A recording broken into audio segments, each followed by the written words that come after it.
Let's talk about the inverter in a laptop.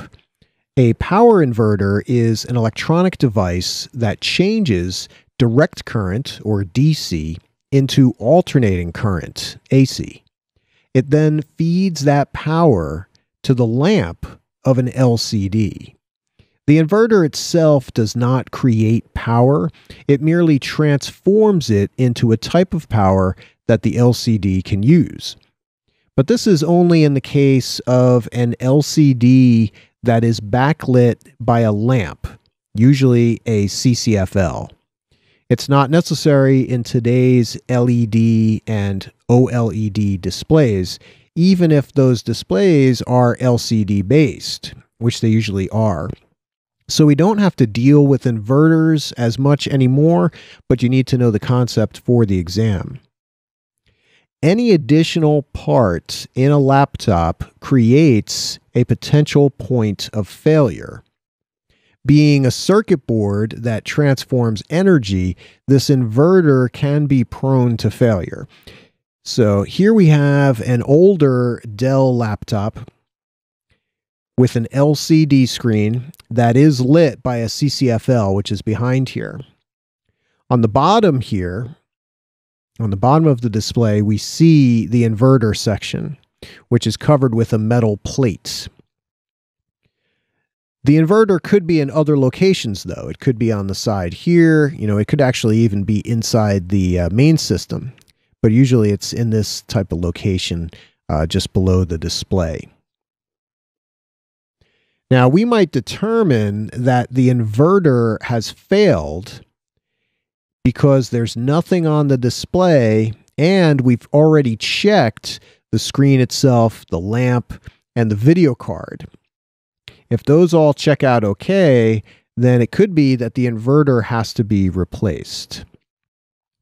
So here we have an example of an inverter board, and this is something you would use for this actual laptop.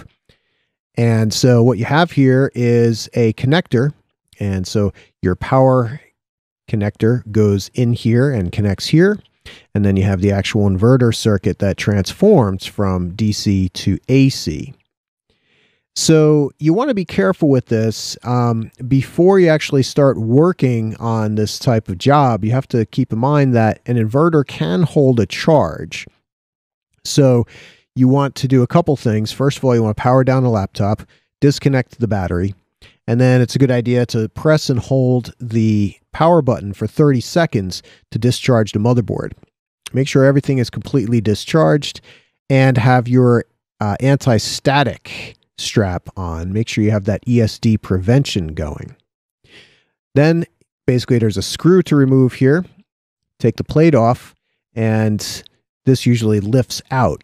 Now you have to disconnect the power connector here. It pulls straight out, but you want to make sure that you hold this inverter board by the edges. You don't want to touch any of the circuitry or the inverter itself.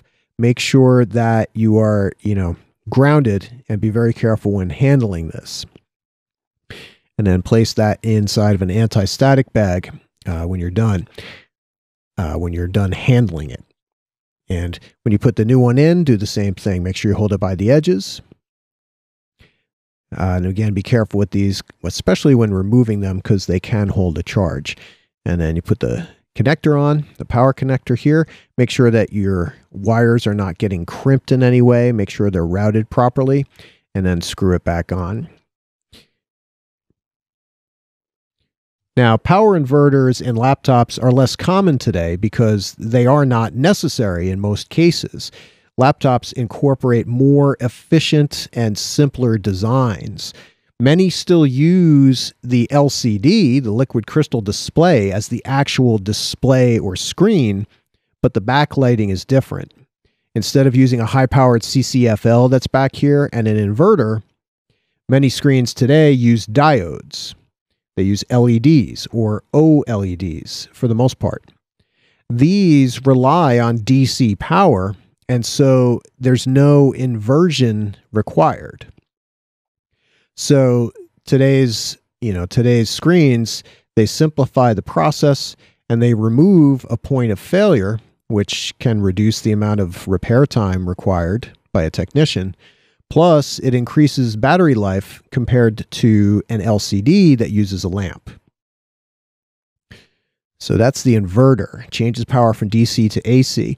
Another example of an inverter is a conversion device that you might use in your car that changes the DC power that comes out of the power outlet and changes that into AC power. And you can see AC ports here for use with whatever it is you're working with, electronic devices or whatever that requires AC power. So you plug this into your power outlet, and then this takes care of that conversion, that inversion into AC power.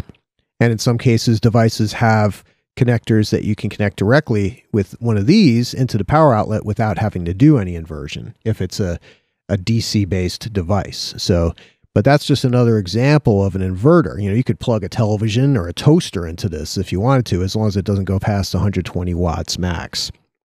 So it's important to know the differences also between an inverter and a rectifier. Here we have a standard laptop AC adapter. It acts as a rectifier and not an inverter. Essentially, rectifiers perform the reverse function of an inverter. Rectifiers take AC power. This is a standard brick for your laptop, a standard AC adapter. So you plug in the AC cable into your AC outlet, and it takes that and converts that into DC power, goes through here, and changes it over to DC power here, goes in here, and this goes into your DC in jack in the laptop, because the laptop uses DC power internally. But the AC adapter is more than that.